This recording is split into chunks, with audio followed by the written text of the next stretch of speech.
देवेंद्र फडणवीस तिसऱ्यांदा राज्याच्या मुख्यमंत्रीपदी राज्यपाल CP राधाकृष्णन यांनी दिली पद आणि गोपनीयतेची शपथ। निकालाच्या 13 दिवसानंतर महाराष्ट्रात नवं सरकार स्थापन। फडणवीसांनंतर एकनाथ शिंदेंनी घेतली उपमुख्यमंत्रीपदाची शपथ। शपथविधीनंतर शिंदेंकडून बाळासाहेब ठाकरे आणि आनंद दिघेंच्या प्रतिमेला अभिवादन।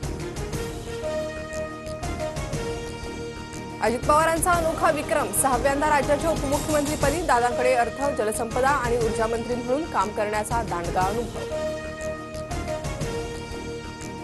उपमुख्यमंत्रीपदाची शपथ घेतल्यानंतर एकनाथ शिंदेंना पंतप्रधान मोदींनी दिल्या शुभेच्छा, तर अजितदादांच्या पाठीवरही मारली कौतुकाची थाप।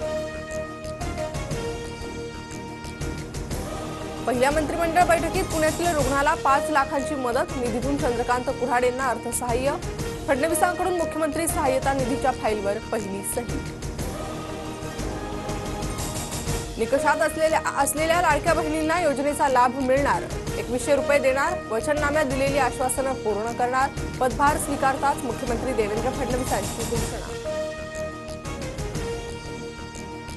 सीएम असताना कॉमन मॅन म्हणून काम केलं, आता DCM म्हणजे डेडिकेटेड कॉमन मॅन म्हणून काम करणार। मुख्यमंत्री एकनाथ शिंदेंची प्रतिक्रिया। राज्य मंत्रिमंडळ विस्ताराची चर्चा पूर्ण, नागपूर अधिवेशनाआधी मंत्रिमंडळ विस्तार होणार। मुख्यमंत्री देवेंद्र फडणवीसांची माहिती। नव्या सरकारचा मंत्रिमंडळ विस्तार 11 किंवा 12 तारखेला होण्याची शक्यता। भाजपचे 11 ते 12, शिवसेनेचे 8 ते 9, तर राष्ट्रवादीचे 8 ते 9 मंत्री शपथ घेण्याची शक्यता, सूत्रांची माहिती। शपथविधीनंतर विशेष अधिवेशनाची घोषणा। विधानभवनात 7, 8, 9 डिसेंबरला विशेष अधिवेशन। विधानसभा अध्यक्षांची निवड अधिवेशनात होणार। आज भारतरत्न डॉक्टर बाबासाहेब आंबेडकर यांचा 68वा महापरिनिर्वाण दिन। बाबासाहेबांना अभिवादन करण्यासाठी राज्यभरातून अनुयायी चैत्यभूमीत।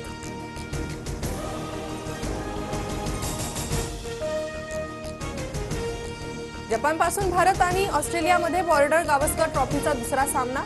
ॲडलेडच्या मैदानावर पिंक बॉल कसोटी सामना असणार। सकाळी 9 वाजून 30 मिनिटांनी सामन्याला सुरुवात होणार।